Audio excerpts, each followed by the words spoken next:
Hello and welcome back, everyone, to another episode of the College Sports Hive. Leaf Tulane, I'm Scott Stevens, and we're back with you to break down a very exciting weekend that took place last weekend with conference championships all over the place. There's a lot that happened, some unsuspected winners, which we'll get to here in a minute. We got a lot of news on the coaching front. And then a couple COVID issues lingering as we now turn towards the NCAA tournament.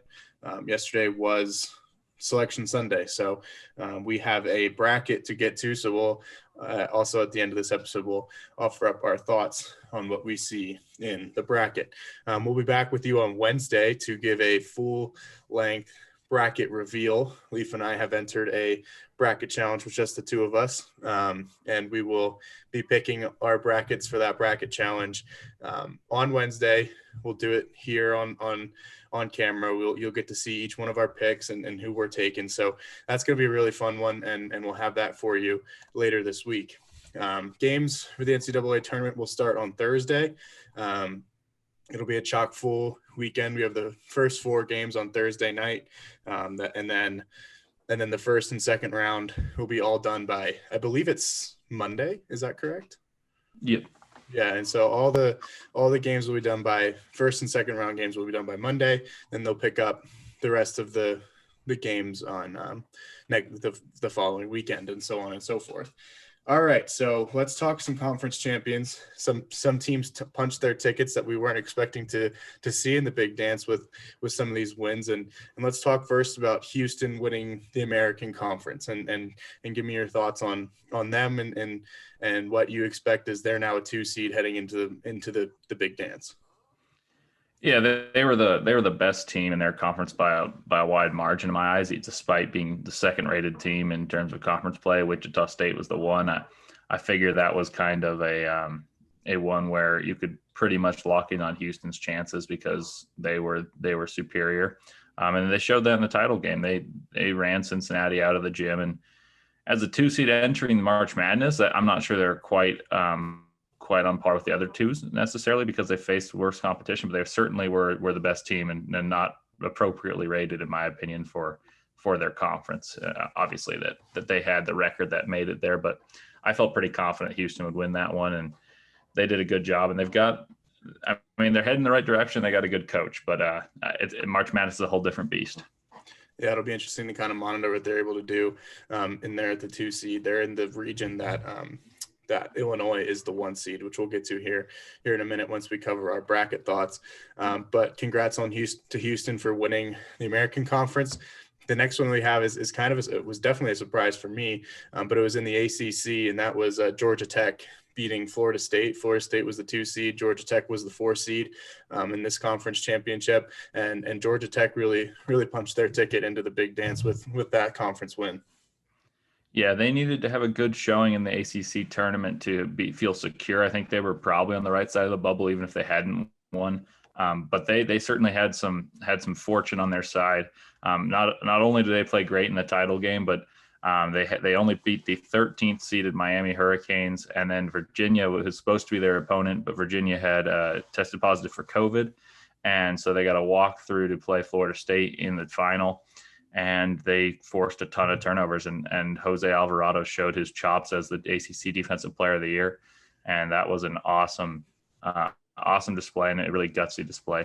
So, but they've got a nasty matchup in the bracket. We'll talk about this, but I don't know if you really want to get in and be a 9 seed and play Loyola Chicago after the pace you play against Florida State. That's a drastic change, but credit. ACC Coach of the Year Josh Pastor as well. Or sorry, he wasn't Coach of the Year. It was Mike Young, but he was second place in that voting. So I'm excited to see that matchup. Yeah, this was a conference championship that was riddled with some COVID issues. Duke got COVID first, and they had to withdraw from the ACC conference championship, which essentially ended their season as they were sitting on the first 4 out numbers, and then they were not able to make a run or win any games in the ACC tournament to bolster that resume. And so that essentially ended their season, and they did not make the NCAA tournament. And then you mentioned Virginia getting COVID. Virginia was the 1 seed in this bracket. You mentioned how Georgia Tech was supposed to play them in the second round, and then Virginia won on a buzzer beater in their first round game. It was pretty dramatic. And then a couple hours later, we got the news that they had to withdraw from the tournament. So Georgia Tech was able to take full advantage of that opportunity, though, and they can always say that they're the 2021 ACC champions. So congrats to Georgia Tech, and that's good stuff there. This one was kind of a surprise to me. It was a surprise matchup as well in the Big 12.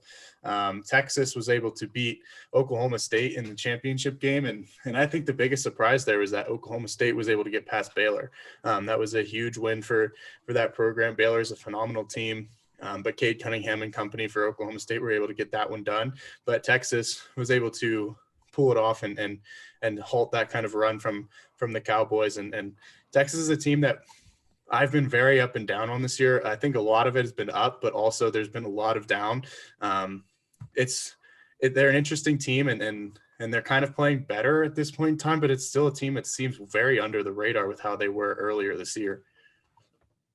Yeah, I mean, the Big 12 tournament was interesting as a whole because Texas very easily could have lost in their first round match against Texas Tech. That was like one of the most topsy-turvy games I've watched where Texas Tech was up 10 and then Texas was up 4 and then Texas Tech was up 6. And it seemed to be like back and forth 10-0 runs or something of the like. And at the end of the game, Coleman and company get a steal and he makes free throws and ices that game and they win that one, where honestly I thought Texas Tech looked better throughout most of the game. And then they got a walkover in their semifinal because Kansas tested positive and they got a nice day to prepare. And I think they probably were preparing for Baylor, but they played Oklahoma State, which Oklahoma State's a really good team that I'm really high on, but I think Texas would rather play Oklahoma State than Baylor 10 out of 10. And credit to Oklahoma State. I just want to say something that it raised some concerns for me with Baylor is Oklahoma State was running the ball, and the transition defense of Baylor was really struggling with the pace that Cade Cunningham and Avery Anderson were pushing the ball and getting layups. So, and then Texas in that title game, Jericho Sims was awesome, and Matt Coleman had a career game. And that's a guy that I know we both love, and we always talk about, like, whenever we talk about Texas, we talk about they've got athletes, they need to have some solid guard play. And Matt Coleman in a Big 12 championship game in his senior year put up 30 points, making big shots, making big plays offensively and defensively. So awesome job, Texas. And that's another team that once we discuss the bracket that I think I'm interested to see what you think, because they've got a hard side, but I think that's the most wide open side as well. Yeah, definitely. We'll get to that here in a bit. But Texas is a team that you never really want to play. They've got so much athleticism and talent. And if that guard play with Matt Coleman and company shows up like they did in this game against Oklahoma State, they're going to be a very, very tough out in this NCAA tournament. And we've already seen Shaka Smart make some runs in the tournament and make his name come March. So, all right, let's talk Big East. Georgetown with the win in the Big East tournament. Talk to me about this one. Okay, that was awesome. I talked about how I thought that someone from the top side would have a great chance because Villanova having no Colin Gillespie would give you a chance. They eke out a win against Villanova, and then they take it to Seton Hall, and then they take it to Creighton. They killed Creighton. And my favorite part of this, I think my favorite part of Champ Week was something I actually didn't watch. I just heard it after the fact. It was Gus Johnson's call of Georgetown winning it. Remembering John Thompson, the coach that passed away in the past year. He said, your guy, he says, your Coach Thompson, your guys did it. And then they pointed at Patrick Ewing. And he says, your guy did it because Patrick Ewing won him the Big East back in the day. And it's just, and then Patrick Ewing gives an emotional interview. So that was my favorite part. I mean, you get those type of moments a lot in March, but this one, because of just the year it's been, I think that one resonated with me. And as basketball wise, Georgetown's playing great. They went 23 of 23 from the free throw line against Villanova, and they took it to Creighton. They're playing aggressive basketball and an inspired bunch. You can see March Madness runs out of a team like Georgetown that stole a bid and now is hot. Momentum's a huge deal in March. Yeah, absolutely. And this was a team that pretty much punched their ticket into the big dance with this win. I would say that they were on the outside looking in, but being able to win the conference championship gives you that automatic bid. Would you kind of agree with that? Oh yeah, for sure. They I don't think even if they'd gotten to the final would have had a real chance. And so they had to win. And I think that honestly, they may have even surprised themselves. You never want to say that, but the fact that Villanova opened up the door and they won that one, I think they were like, wow, we can beat Seton Hall, we can beat Creighton, and they did just that, and I think they're playing for something bigger than themselves. And it's somewhat of a cliche, but I mean, you lose an icon in the sport, and then you're playing for their current coach was his like protege, and I loved that scene, and I think this is one of the more anticipated 5-12 matchups, Colorado and Georgetown. So we'll get to that again later, but it's a team that I think is dangerous, and a lot of people will be picking that 5-12 upset. Yeah, for sure. And one of the ones that I think was more standard, a conference champion, was Illinois winning the Big Ten. They were playing the best basketball heading into the conference tournament. I, for some reason, didn't pick them to win. Don't really know why. But you did. Maybe I did. I don't really remember. We picked a lot of them, and it's kind of foggy. I felt like I picked Michigan, but anyway, Illinois got the job done and won the Big Ten championship. Talk to me about what you think about Illinois heading into the NCAA tournament, as they're one of the 4 1 seeds, as well as the Michigan situation without Isaiah Livers as we head into the big dance. Yeah, and I picked Illinois because I thought they were playing their best basketball, and what I saw was that they're in a super confident bunch. They've grown so much since the beginning of the season, where you saw they had talent, they had Io and Kofi, but what I've seen is, I've said this a lot, is Andre Curbelo. He's phenomenal. He's so energetic. He comes in the game, brings energy off the bench, and then he closes the game. Like everyone talks about Io DeSumo as the closer, but last night or yesterday afternoon, I should say, I saw him take over that game and hit the little like Chris Paul-esque snake off of a ball screen, hop to his right and hit a mid-range jump shot that was a dagger. I see him make plays against Iowa where Iowa's down to 5 points with 2 minutes and they're executing offense great. And he picks the pocket of Jordan Bohannon and throws it ahead to Io DeSumo, basically ends the game. And what I see in Illinois is a national title contender. And I know they're a 1 seed, so that's not anything revolutionary, but I feel like for a long time we've said it was Baylor and Gonzaga versus the field, and it may still be, but Illinois has really closed that gap, and I think they're the best contender out of the Big Ten. And I think right now it's not that close because of what you said about Michigan and Isaiah Livers. Yeah, I would 100% agree with that. They're playing great basketball. They're going to be a very tough out. But talk to me about the status of Michigan and Isaiah Livers and what to expect as we head into March, because they are the 3rd 1 seed. They're still ranked ahead of Illinois. Illinois got the 4th 1 seed. So Illinois, they both have very hard draws, in my opinion. I think both of the sides of their brackets are very loaded. But talk to me about Michigan, because I see that as probably the weakest 1 seed at this point without Isaiah Livers in the lineup.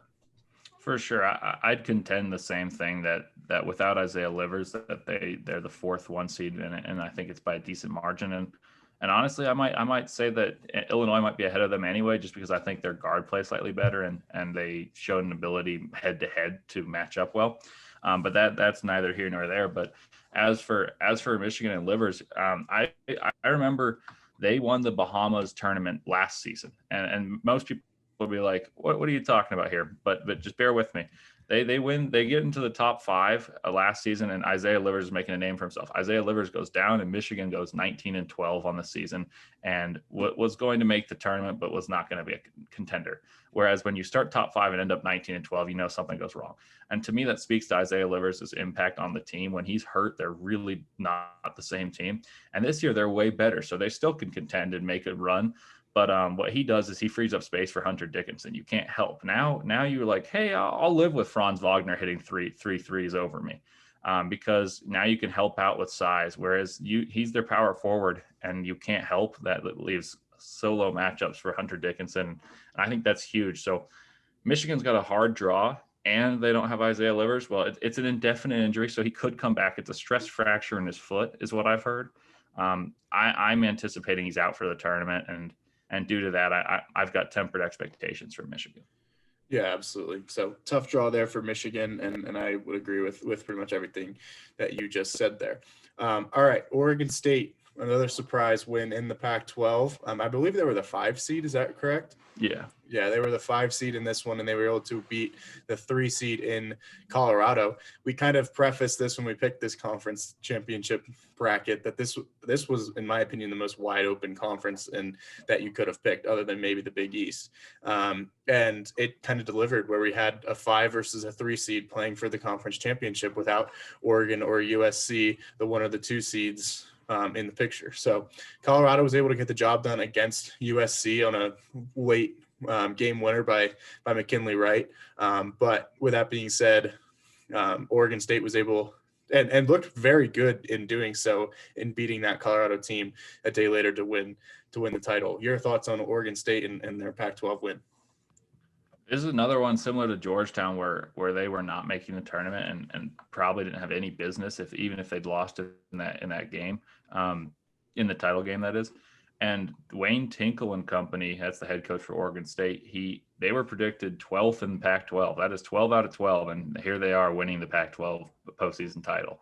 So great job there. And it's a team that has an opportunity. Tennessee is really talented, and that's a 12-5, another one, and we'll get to this, but I just want to say, like, Tennessee is talented but struggle to score, and anytime a team struggles to score, you've got a chance. So I like the fact, and I'm really impressed by the coaching job, because honestly, if you look at that team on paper, that Oregon State team's not that talented, and they were able to maximize their ability and win, and that's one of the greatest testaments to coaching, in my opinion.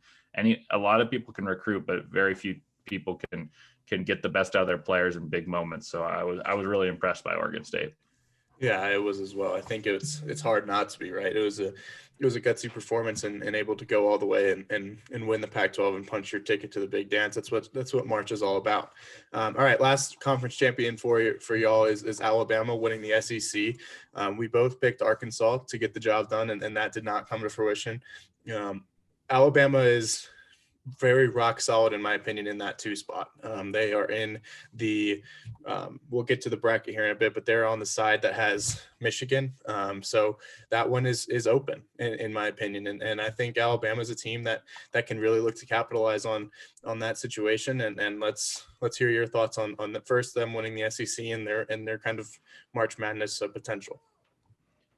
Yeah, this was a weird one for me because I felt like LSU was the better team in that matchup. They won against LSU by 1, and LSU had a tip in at the end where I felt like it was almost Lorenzo Charles, NC State survive and advance-esque, like an air ball, and I thought it was going to be dunked in. That's like initially what I thought, but I was impressed by Alabama's resiliency. They didn't necessarily defend at the level they're capable of, but in big moments, I think they got better shots than LSU did. And that's a credit to their defense and then their offensive execution, which is something that I've referred to in the Pretenders versus Contenders episode, that I thought that sometimes they settle. So I was impressed in that they were able to get shots that they wanted. Javon Kinnerly's really stepped up, and he's taken a leap. And Herb Jones is awesome. As for the tournament, just briefly, I think like we said about Texas, like we said about Michigan, those are the top 3 seeds along with Alabama. That's anyone's field, and it really just depends on how well you play your games. And I like their draw. I mean, Iona, they play Rick Pitino, so just get a little bit of upset watch there, but probably not. But I'm just gonna point that one out because Rick Pitino is a great basketball mind. But yeah, no, I like their draw. They've got all the opportunity to make a Sweet 16. I mean, make the Sweet 16 and play a Texas team probably. And then right from then on, you can really control your own destiny. But I mean, it's a tough draw, but it's also control your own destiny. So that's as best as you can ask for. Yeah, absolutely. I would agree with that for sure. So congrats to Alabama for winning the SEC as well. All right, let's get to some head coaching news. We got a lot of changes to get to here. And first things first, let's talk about Indiana. They let go of their head coach, Archie Miller. What are your thoughts on that move? And because I know you're a guy that's really liked some of the prospects of Indiana this season. So tell me what you think about this move. I think this had to be done, and I'll tell you why. It's just that Indiana considers themselves a blue blood. They are a staple of college basketball. They're a rich tradition program, and you can't be making 4 years without Indiana in the NCAA tournament. Well, a team like Purdue, like a team like Butler, in the same state and Notre Dame have all been better in that same span while you're getting the best recruits. And I think that speaks to Archie Miller just not being conducive. And also I think that Indiana's fans are harsh. I think that we talk about like the Eagles, like in the NFL, have a really tough fan base. I think it's the same thing in college basketball. There are some fan bases that expect more than just a tournament berth. They expect you to be competing for championships. And the fact that you're not making the tournament in Indiana, in Bloomington, Assembly Hall, all the things that come with the accolades of Bob Knight being there before. So I think this was coming from the beginning of the season. Once I saw that they couldn't really shoot, I was really high on them. I'll admit I was totally wrong. I thought that their defense would be really good, which it was, but I also thought they'd be able to shoot because Trace Jackson Davis would create so much space. But even though he did, they could not shoot, they couldn't score, and I think they just need a change of pace. And I'm very curious to see who they get, and I wonder if they go for a guy like Loyola Chicago's head coach Porter Moser. Who does a great job and is an up and coming coach. And if you give him a big pay boost like Indiana could, you could really be back on the map. So that's something I'll be really curiously looking into, and I'll be monitoring for sure. In other Big Ten news, Penn State has hired a new head coach. They hired Purdue's assistant coach, Micah Shrewsbury. I think this is a good move for the program. They had an interim coach all year this year. He did a decent job, but they struggled with some COVID issues early on this year. I think they went on pause 2 different times. But it's all about consistency, and it wasn't going to be a permanent situation with their interim coach, and I think they were in danger of having some transfers in this offseason, in my opinion, because they had a good roster, but they didn't really play to the level that I thought that they could have. And so I think with this move and doing it in this fashion is showing that they're trying to bolster that stability in the Penn State program, which is pretty much as low as it can go at this point in time. But with that being said, I think they probably saved a few kids from leaving the program with this move if they're bought in on Micah Shrewsbury. Yeah, and he's an assistant at a really well-established program in Purdue, and then he also was part of the Brad Stevens line at Butler back in the early 2010s. So I think that's a really, really solid opportunity for someone to carve out a nice program, because I think Penn State, and I think you'll agree with me, Penn State was better than their record this year. In terms of KenPom, they were in efficiencies, they were a lot better than it would indicate in terms of their record. And I think that they have talent, and if they can carve out a nice program, that I think the Big Ten's in some transition. So this will be interesting to see, because the Big Ten is going to remain deep and remain having talented programs elsewhere. So building one out in Happy Valley will be interesting. Yeah, we'll see what happens. Penn State has not been very relevant in basketball in a long time. So hopefully they're able to garner some stability there. All right, Boston College hired a new head coach, Earl Grant. This is a guy that used to coach at Charleston. Your thoughts on that move for BC? This is one, like you said about Penn State, is that Boston College hasn't been very relevant in the ACC for a while, and they've been struggling to get talent and struggling to put up results. They'll occasionally test a Virginia, test a Duke type of team, but they're bottom dwellers in the ACC. And I like this move because Charleston has made tournament appearances out of their league. They've been able to maximize some talent, getting a few guys into the pros recently, like Grant Riller. But I mean, it is what it is. I think at this point, the BC job wasn't the most desirable, and I think that he can do a great job, but it'll be hard because it's the ACC. You've got blue bloods and programs like Virginia and Florida State that I don't know if people consider blue bloods, but are just as good, if not better, than the blue bloods currently. So I'll be monitoring that one, watching a lot of ACC basketball, and I want to see if they make the leap. Yeah, for sure. And the last little bit of coaching news is Richard Pitino has been let go from Minnesota. Minnesota was a program that had a lot of talent. They have Marcus Carr, who's a phenomenal player. As I bump my blinds and get blinded for the meantime. Anyway, but Richard Pitino was let go from this program. And your thoughts on that move as Minnesota, I think, is another team that we could say underperformed a little bit this season. Yeah, I mean, this is a weird one for me, is because I don't think Minnesota was as good as a lot of the Big Ten teams. And I talked about that pretty frequently, especially when they were in the top 10, not top 10, top 15, top 20, they were bouncing around, and one week they'd have a nice win at the barn, and then the next they'd be terrible on the road. And I think that speaks to the issue. It's just inconsistency consistency. And Pitino carries a kind of a weight with the name because he's Rick Pitino's son.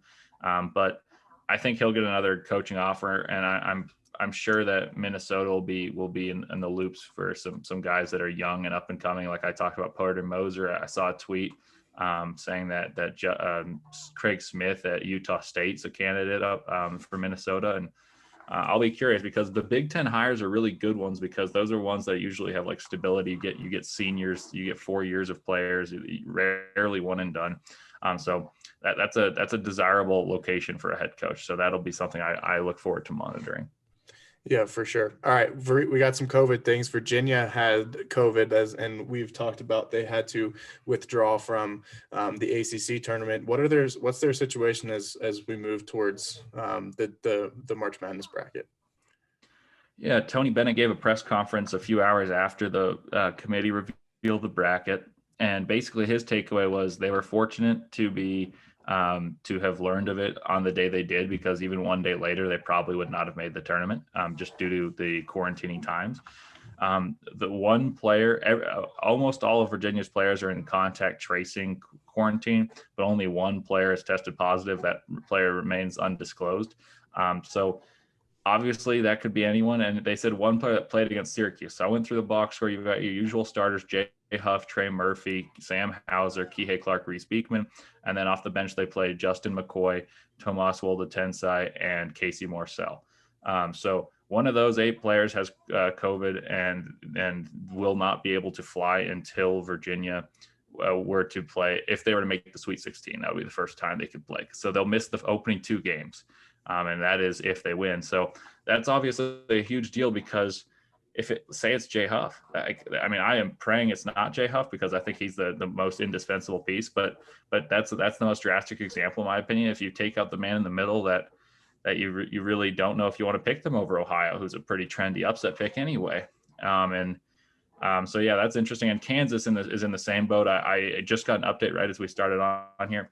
Kansas is missing 3 players going in, but the interesting part is David McCormick and Tristan Enaruna were not playing in the Big 12 tournament due to contact tracing. So I think they'll probably be back, but I don't know who else. But Jalen Wilson, the update was Jalen Wilson, power forward for Kansas, averages about 12 points, 8 rebounds for Kansas, is one of the players that will not be flying with the team to Indiana on today, and they won't be playing the opening round matchup versus Eastern Washington, the champion out of the Big Sky. So I don't know who the other players are, and obviously similar to Virginia, could be huge pieces, and he is a big piece. But Kansas is a pretty established program that has faced a lot of obstacles before, and obviously COVID is unprecedented. But I think both of these championship programs are built to deal with it. Yeah, absolutely. And we've hinted at a lot of. We'll give our thoughts on the bracket. Let me try and share my screen here with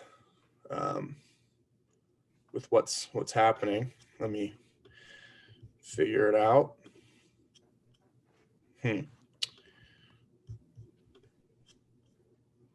Okay. Maybe we're not sharing screens. But anyway, we have the bracket and we can take you through it for the meantime. And so I guess first off, just take me through your thoughts on the 1 seeds. We have Gonzaga, we have Baylor, we have Michigan, and we have Illinois. So give me your thoughts on the 1 seeds and kind of their draws that they got as I try and update my settings here. My first thought when watching Selection Sunday was I knew Gonzaga would be the top overall seed. That didn't shock me. But what shocked me is how I felt like their draw was plush. Like that's the best way I can put it. That was a cushy draw. That was, if you think about the 2, 3, and 4, they played full strength early in the year and handled each of those 3 teams. And the 2, 3, and 4, for those of you who don't know, the 2 is Iowa, the 3 is Kansas, and the 4 is Virginia.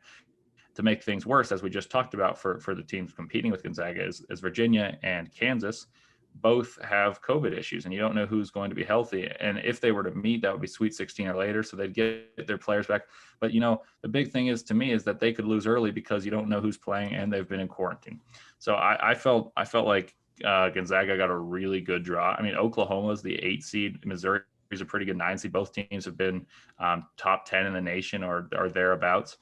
And I just feel like Gonzaga got the best draw of the 1 seeds. And And I think Michigan, I think appropriately so. I think they're the fourth ranked. That would put me. I think they got the hardest draw, but I also don't envy. I don't envy any of the other three. Just Gonzaga got the best one. That was my big takeaway. Yeah, absolutely. And you have you kind of mentioned the people in the West region, which is Gonzaga's 1 seed. You have Oklahoma and Missouri in an 8-9 matchup, which I think is very intriguing. You have Creighton versus UC Santa Barbara in the 5 versus 12 matchup. I think Creighton is there at the 5 seed. Yeah, go ahead and see if you can try and share a bracket. As I'm just kind of looking at one on a different screen. It said that I would have to quit Zoom to update my Google Chrome settings. So we're not going to do that right now, but we'll have it ready for sure come Wednesday when we pick these games ourselves.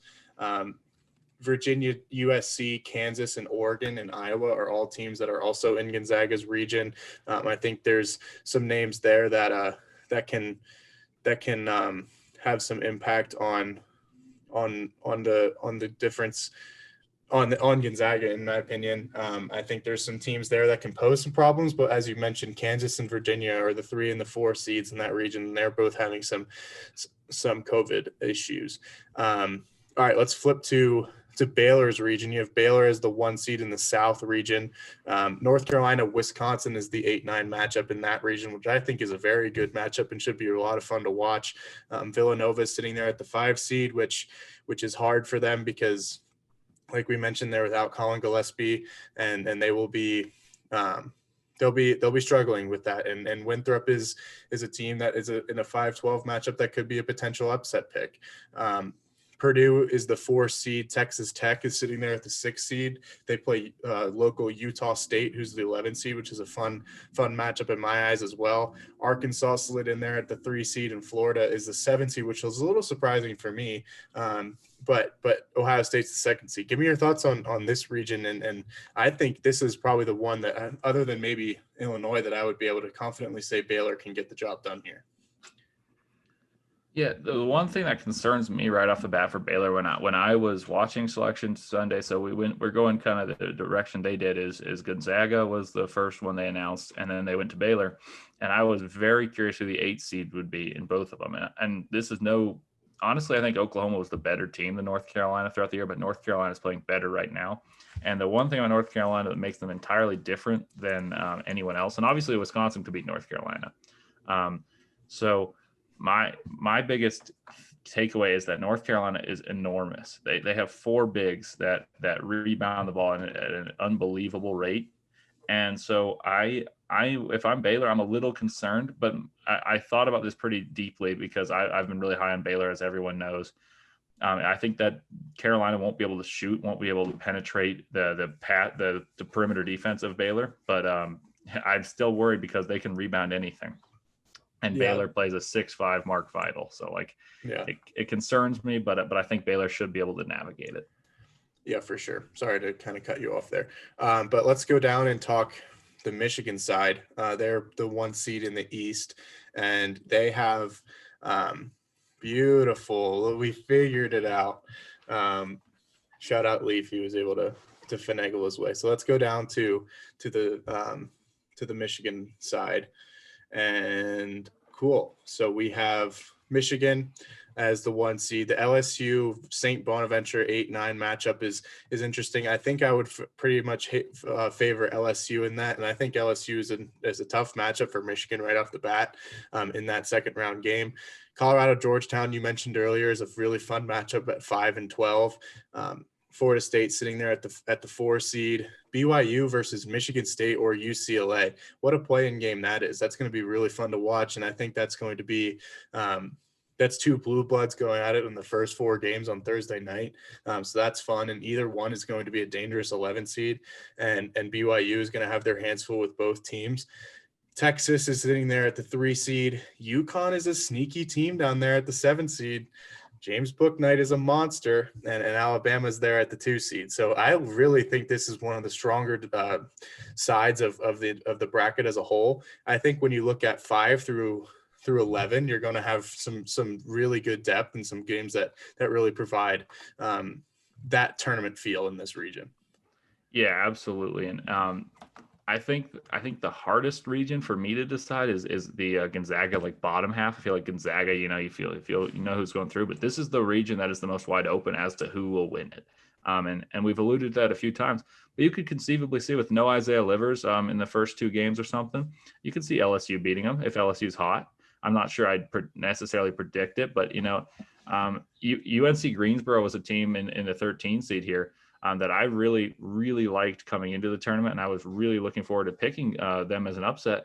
I just think that Florida State's so athletic; they're harder to upset than a team that like you can speed up. So this is a side that I feel like there's going to be some upsets. It's just a matter of picking them correctly, because sometimes I know this. I have a tendency to overpick upsets, and sometimes I'll get some really good ones right, and then I'll get some wrong, and that team goes far.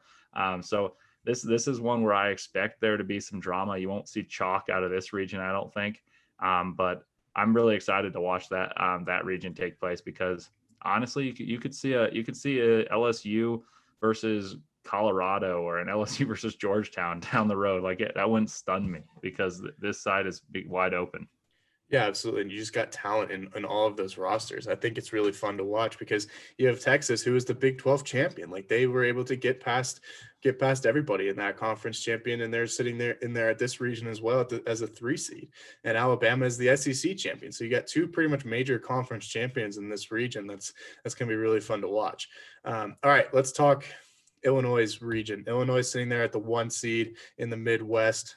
You really like this Loyola Chicago and Georgia Tech 8-9 matchup. I think these are really 4 great 8-9 matchups. I think each one's going to have a lot of intensity, and it's going to be really fun to watch what happens there in that one. Tennessee is sitting at the 5 seed, and they have to play conference champion of the Pac-12, Oregon State. I think that's a very interesting 5-12 matchup. Oklahoma State is a very hot team entering play, and they take on Liberty. I would favor kind of Oklahoma State in that one to get past that first round matchup. San Diego State is in there at the 6th seed, and they have to play Syracuse, who's known for making runs, as a low seed in this tournament. They're sitting there once again at 11th seed. You can never count out Jim Boeheim and Syracuse come March. And one of the ones that I'm really interested in is Morehead State. I prefaced them a couple times in my in some team and player performances of the week. They're taking on West Virginia. West Virginia is amazing. Let me just get that out there. And I don't think you should pick this upset, but watch out for Morehead State. They're a sneaky 14 seed. Clemson is in there at the 7 seed. We've talked about some of their defensive prowess, but some offensive struggles, taking on Ron Harper Jr. and company, and Rutgers, who were able to sneak in there at a 10 seed. And that's a dangerous team as well. And then Houston. So this is another really, really good side. And give me your thoughts on some of these games. My immediate takeaway from when I saw this region is that Oklahoma State was a 4. And I was telling you that I was really annoyed that Oklahoma State got so hot, because I was looking forward to picking them as a 4. And so I was really happy about that. But the issue is that Illinois is playing super well. So I don't know who I want to win that one, because I think the biggest thing in picking brackets, and I know most of you guys listen to this are probably in some bracket pools with a little bit of cash, and you want to be different, but you don't want to be too different, because then if you miss, then you're absolutely in trouble. So I was really looking personally to take Oklahoma State as a Elite 8 team upsetting a 1. And Illinois just feels like a weird matchup. Obviously, they've got to get through. And Illinois, I mean, that one, whoever wins Georgia Tech and Loyola Chicago, those are 2 conference champions. And so you're getting 2 conference champions clashing in the round of 32. That's not a gimme. And then the Sweet 16, you play Oklahoma State, presumably. So I mean, that's tough to me. But what I will say about this side of the bracket is you'll see the color orange a lot. You're going to see Syracuse as an 11. San Diego State, I think they should be on upset alert. I bet, because I watched Syracuse play a great game against Virginia, who's very good defensively, and San Diego State's good defensively too. But I'm not sure if they're of the echelon of Virginia. And Syracuse's zone presents issues in the tournament. We saw them as a 10 seed make the Final Four in 2016, and we've seen them make a lot of upsets, and they've won some stuff too. So that one concerns me. And then you talked about Clemson and Rutgers. This is one that's really interesting to me, because both teams were better early in the year than they are right now, I'd say, or they would seem that way. So, but the winner of that really has a good chance against Houston, because Houston is a good defensive team and a solid offensive one, but I feel like when they haven't played the same competition as a lot of the others, you could win that, especially because how battle tested Rutgers is and how good defensively Clemson is. That the fact that Clemson, if they could play Houston, that kind of is like a rock fight, and that's what they like. So yeah, that side's an interesting one to me, and I think it's a little top heavy personally. But like if you look at it, you see Morehead State's a dangerous team, and you could see West Virginia conceivably being in the Elite Eight, and that's something that's super possible. But it's still like a side that feels like you don't know what's going to come out of. Whereas in Gonzaga's, it just feels like a given. And I'll show you guys the Gonzaga side because we didn't have screen sharing up there at that point.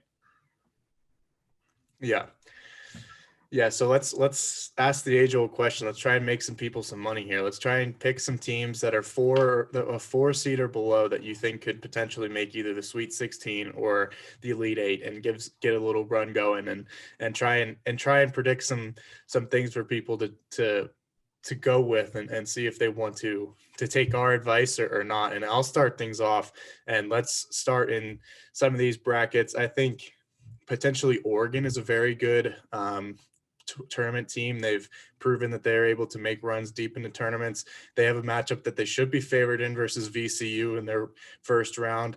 Iowa is walking a little bit wounded with some Joe Wieskamp things and some other guys out with their team. So if they struggle, watch out for Oregon to potentially sneak past a very good Iowa team. I would say in the other side of the region, I really don't think that there's many, maybe Purdue at the 4 seed, but I don't think either North Carolina or Wisconsin will be able to handle Baylor, which is, you always kind of look at that 8-9 winner to take on the 1 seed. And I don't really think you'll see too much drama there unless North Carolina can really utilize their size. So let's go down to the other ones, and the one in the East, there's a lot of them for me. I think you can look at Michigan State potentially if they're able to beat UCLA in that 11 play-in game, that they probably, in my opinion, would be favored over BYU. Colorado's up there at 5.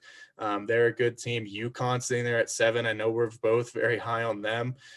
So there's a lot of teams that you could potentially take to really play some great basketball in this region alone, that I would say that you could potentially, because I would think that UConn, if they're able to get past Maryland, they should have a chance against Alabama. And that would be a really fun matchup to watch. And then I guess in my final one, I'm kind of just taking all of them. So sorry about that. I'm not really giving you many choices. But obviously Oklahoma State, you have to watch out for them, sitting there at 4. I think they would be very, very favored against Tennessee as a 5 seed.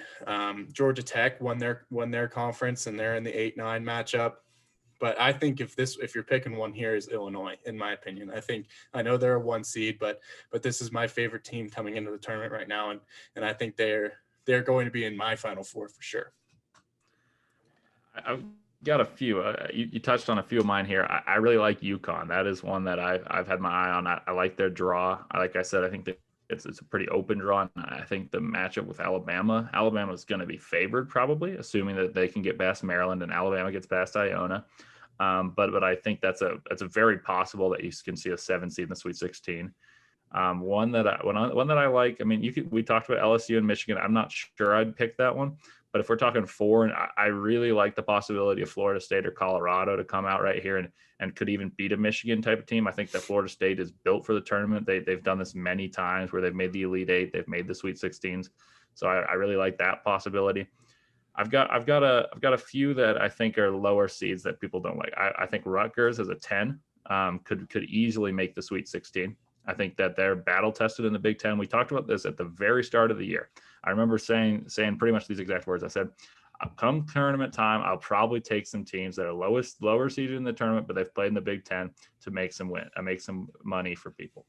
And I'm not saying that Rutgers is even going to win a game, but if they do, I don't feel as terrified as a 10-2 matchup as I would elsewhere playing Houston. And I really like Houston's defense, but I think Rutgers has just played a lot of good defenses in the Big Ten. You obviously got to look at Syracuse, same idea. West Virginia is a really good team. Obviously, San Diego State before that's a really good team. I could see San Diego State or Syracuse coming out right here and ended up in the Sweet 16. That wouldn't surprise me at all. I love Illinois, but I really like both these 8 or 9s. I was really hoping they'd be on separate sides. I wanted some upsets elsewhere. And here I've got a one that I don't think will end up in the Sweet 16, but I've got an upset pick for people. I don't think it's gonna be too popular. I got Colgate. I think I'm not saying I for sure will take this, but I've been weighing this one. Colgate plays very fast. They're very well rated in the net rankings. I told you off camera that I had a 14-3, and that is one I'm very tempted to take. And I also think Winthrop has as good a chance as anyone because Villanova's wounded. Like you said about Iowa's licking their wounds a little bit, but Villanova doesn't get Colin Gillespie. Joe Wieskamp's not himself right now, but he's there. Colin Gillespie is not playing, and he's even more important to Villanova than Joe Wieskamp is to Iowa, and I love Joe Wieskamp. So I think Winthrop, you give them a chance. They're 22-1 on the year.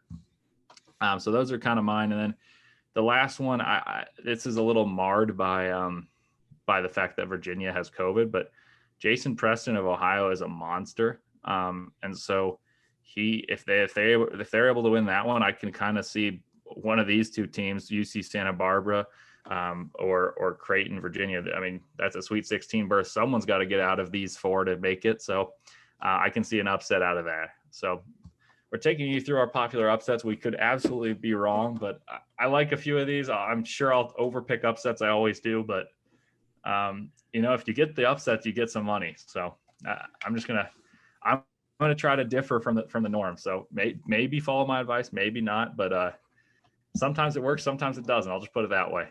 Yeah, absolutely. It's gonna be really fun to watch. I really like the bracket. I think there's some intriguing matchups, and we're gonna see some good basketball down the stretch.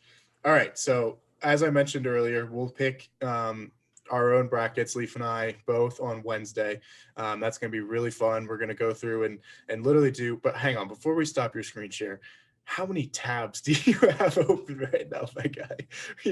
I'm in school, dog. I gotta have them open. This is Canvas. This is a Zoom for Canvas. You always wonder why your computer's running so slow. It's because you have 18 tabs. That's because of all the sports I've streamed. I'm guaranteeing you that one.